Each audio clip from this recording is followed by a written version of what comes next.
भारत के बीच युद्ध देखा है।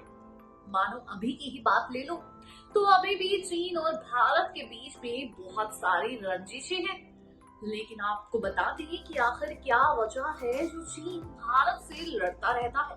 आखिर क्या वजह है जो चीन भारत की कुछ जगहों में अपना अधिकार जमाता रहता है। कहता है कि वो जगह उनके राज्य में आती है, कहता है कि वो जगह उनकी है और हम लोगों ने हड़पी हुई है।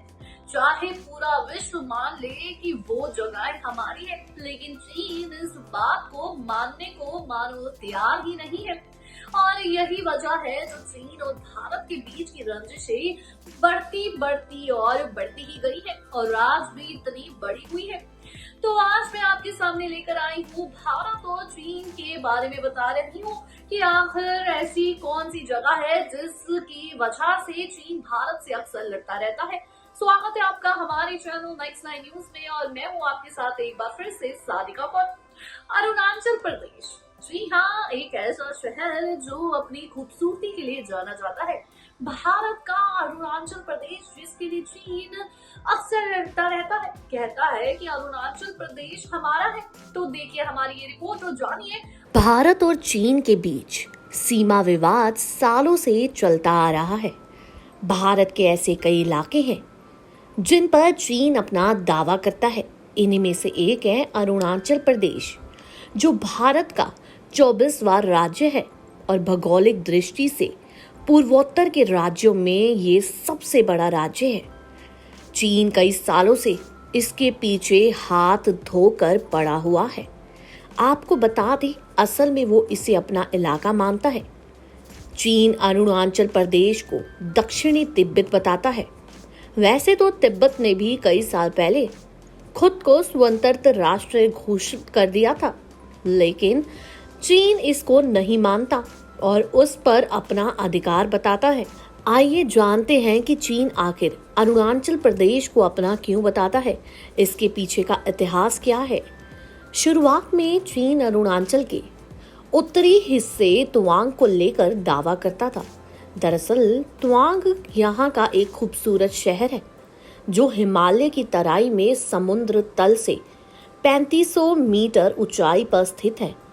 यहीं पर विशाल बौद्ध मंदिर भी है जो 17वीं शताब्दी का बना हुआ है। ये तिब्बत के बौद्धों के लिए एक पवित्र स्थल माना जाता है। कहते हैं प्राचीन काल में भारतीय शासकों और तिब्बती शासकों ने तिब्बत और अरुणाचल प्रदेश के बीच कोई निश्चित सीमा का निर्धारण नहीं किया था।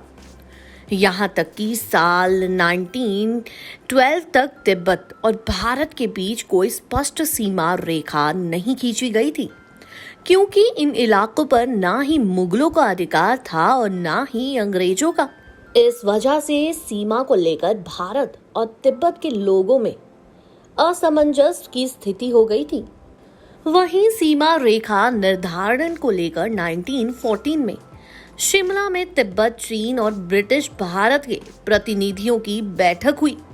उस समय ब्रिटिश शासकों ने तवांग और दक्षिणी हिस्से को भारत का हिस्सा माना, जिसे तिब्बत के प्रतिनिधियों ने भी स्वीकार कर लिया, लेकिन चीन इसे मानने को तैयार नहीं था, इसलिए वो बैठक से निकल गया। बाद में इस पूरे इलाके को अंतर्राष्ट्रीय स्तर पर मान्यता मिली और वो भारत और विश्व के नक्शे पर आ गया। वैसे तो चीन तिब्बत को भी स्वतंत्र राष्ट्र नहीं मानता है। ऐसे में तवांग पर उसके फैसले को भी वो नहीं मानता। वो हमेशा से ये चाहता रहा कि तवांग उसके अधिकार में आ जाए, जो कि तिब्बती बौद्धों के लिए एक पवित्र जगह है। 1962 में जब भारत और चीन के बीच युद्ध हुआ था, तब चीन ने तवांग पर कब्जा कर लिया था, लेकिन बाद में वो पीछे हट गया था, जिसके बाद भारत ने पूरे इलाके को अपने नियंत्रण में ले लिया। पूरी दुनिया भले ही तवांग को भारत का हिस्सा मानती हो, लेकिन चीन आज भी इससे मानने को तैयार नहीं है। अब सबसे बड़ा सवाल है कि चीन आखिर अरुणाचल प्रदेश पर अपना दावा क्यों करता है, जिसे भारतीय राज्य के तौर पर अंतर्राष्ट्रीय मान्यता मिली हुई है। ऐतिहासिक परिप्रेक्ष्य में समझते तो चीन अरुणाचल प्रदेश को दक्षिण तिब्बत का हिस्सा बताता है, जबकि भारत हमेशा कहता है कि अरुणाचल प्रदेश उसका अभिन्न और अखंड हिस्सा है। शुरुआत में चीन अरुणाचल के उत्तरी हिस्से तवांग को लेकर दावे करता था, जहां भारत का सबसे विशाल बौद्ध मठ है। भारत और चीन के बीच लगभग 3,500 किलोमीटर की लंबी सीमा है, जिसे लेकर अक्सर दोनों के बीच विवाद रहा। विवाद हालांकि कुछ ही इलाकों को लेकर है, जिनमें अरुणाचल से सटा क्षेत्र भी शामिल है। भारत और चीन के बीच सीमा रेखा का निर्धारण मैकमोहन लाइन करती है, लेकिन चीन ने इसे कभी नहीं माना। ये कहकर इसे खारिज करता है कि तिब्बत का बड़ा हिस्सा भारत के पास है। वहीं सीमा विवाद को लेकर तकरार के बीच भारत और चीन 1962 को युद्ध भी लड़ चुके हैं।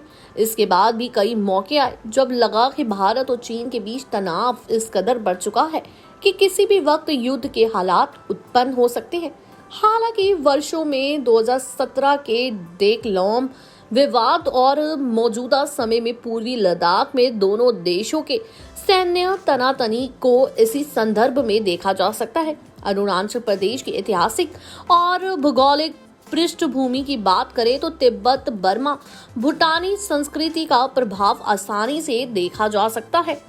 तवांग में 16वीं सदी में बना बौद्ध मठ इसकी खास पहचान है। तिब्बत में रहने वाले बौद्ध समुदाय के लोगों के लिए काफी पवित्र माना जाता है। बताया जाता है कि प्राचीन समय में तिब्बत के शासकों और भारतीय शासकों के बीच इसे लेकर कोई विवाद पैदा नहीं हुआ था और वो आपस में मिलजुल कर रहा करते थे। इसलिए उन्होंने अरुणाचल और तिब्बत के बीच कोई निश्चित सीमा रेखा भी निर्धारित नहीं की थी।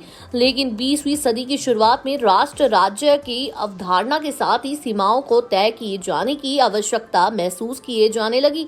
तब भारत एक स्वतंत्र मुल्क नहीं बल्कि ब्रिटिश साम्राज्य के अधीन एक उपनिवेशी था।